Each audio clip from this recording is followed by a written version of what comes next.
And I want you all to know that we are fighting the fake news. In the age of fake news and alternative facts, how can mainstream news media mitigate damaged credibility and retain audience trust?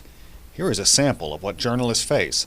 A quote from the president as reported by Fox News. President Trump broadened his attack on the press this week using his favorite venue, Twitter. So much fake news being put in dying magazines and newspapers. Only place worse may be NBC News, CBS News, ABC, and CNN. Fiction writers. Comments like this prompt media experts and journalists to weigh in. Mr. President, the media is not fake news. As a threat to media as an industry is we really do have our survival on the line here. If we can't find a way to build credibility and to hold on to these audiences, we're not going to make it. There has been so much talk of fake news, it has given comedians like ABC's Jimmy Kimmel and CBS's James Corden plenty of material. Speaking of fake news, today is the day the president promised to hand out his most dishonest and corrupt media awards. Trump continually complains that the coverage by the mainstream media is negative, and that is true. But of course it's been negative. When you cover a train wreck, you don't give equal time to the train.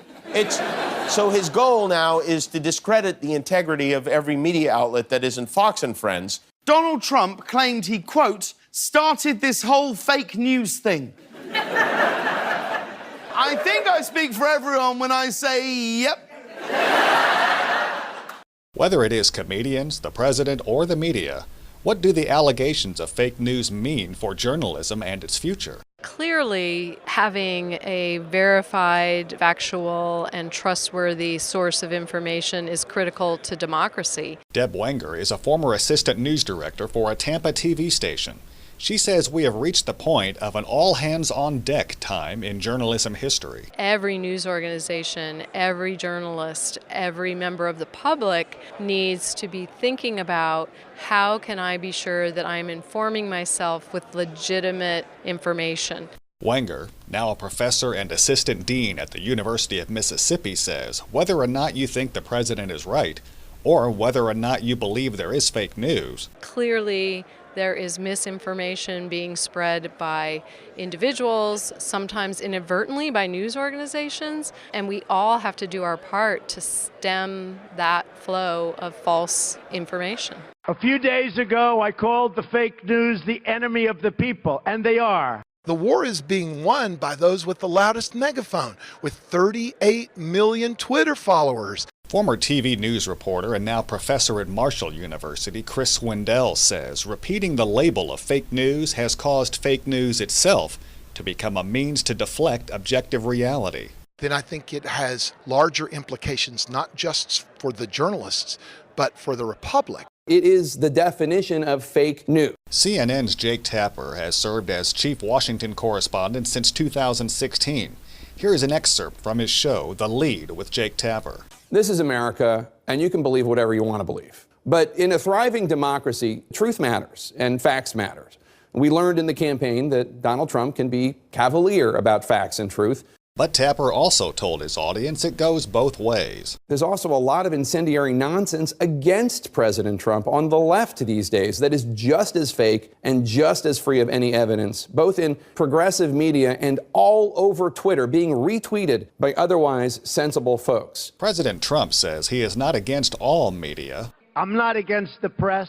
I don't mind bad stories if I deserve them. But I am only against the fake news media or press. I'm against the people that make up stories and make up sources. Speaking at the Broadcast Education Association's annual conference, Syracuse University doctoral student John Borden described 3 types of fake news. There are fake news accusations that politicians may use to undermine criticisms of their policies or their practices. There are accidental types of fake news where news agencies, we do our best, but sometimes we just get it wrong. And then finally, most dangerously, fake news where maybe someone or some group has willfully manipulated or misrepresented the truth. Not you, not you.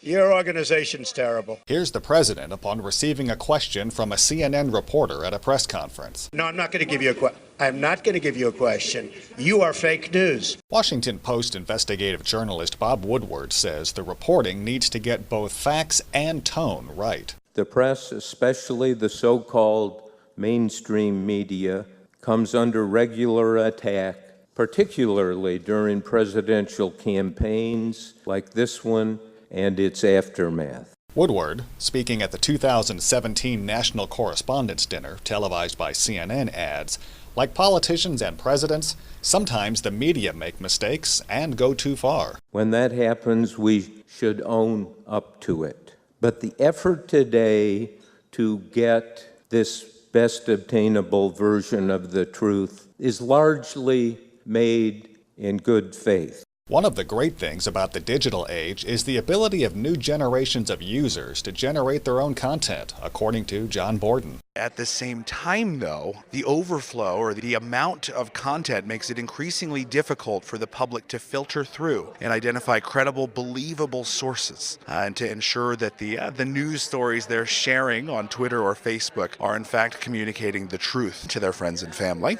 What we want to see in the United States is honest, beautiful, free, but honest press. We want to see fair press. I think it's a very important thing. We don't want fake news.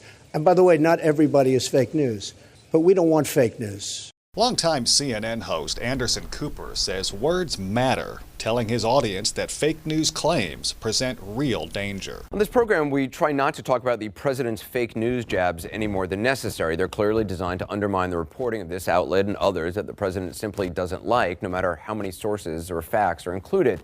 But shouts of fake news are not just an annoying distraction or a political dog whistle. They are actually dangerous. The innovation chief at the Walter Cronkite School of Journalism and Mass Communication at Arizona State University, Eric Newton, explains what he says is the bottom line concerning fake news.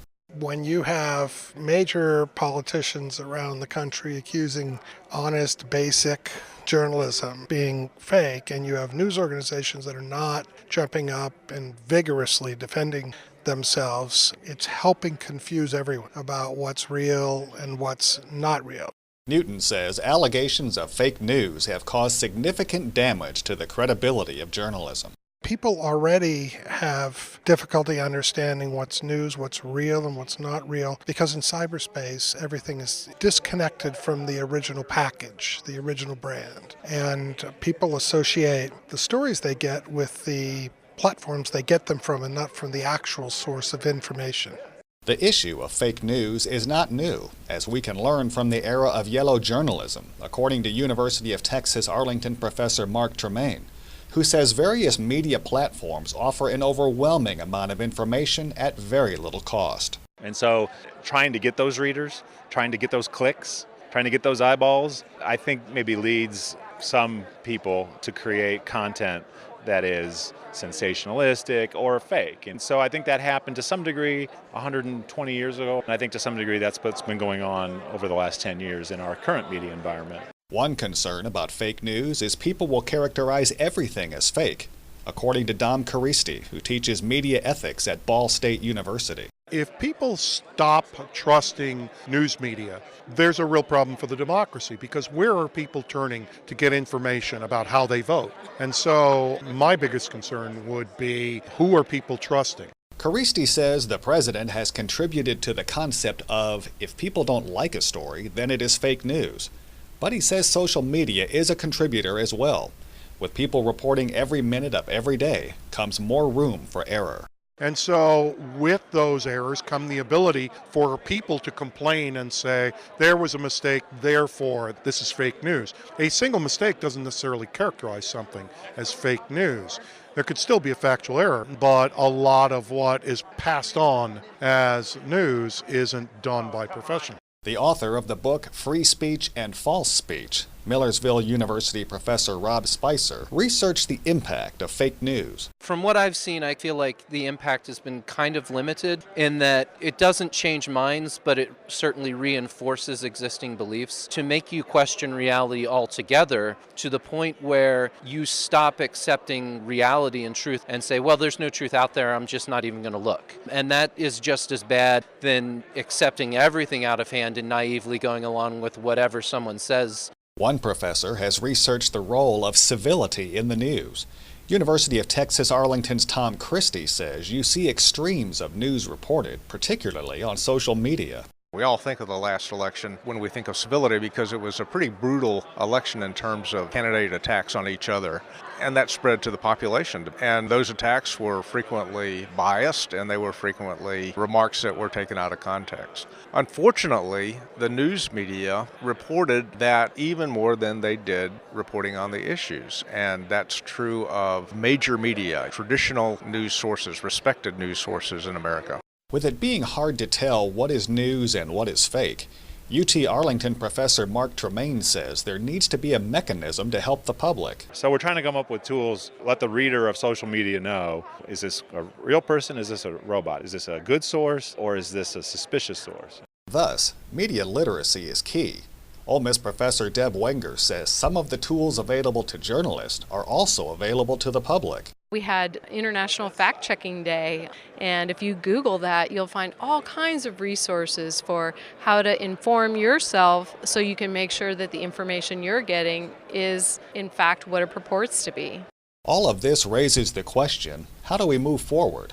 Arizona State's Eric Newton says it will take nothing short of a major societal effort because, as he says, if you think it's bad now, wait until fabricated audio and video is perfected. And you can hear someone say something they never said or see them say something they never said. That's really going to confuse us. Did they say it? Did they not say it? And without much larger effort in detection software and public education, we're really not going to give the public the tools it deserves to try to sort out what's real and what isn't, especially given its role in the digital age as being central to news distribution.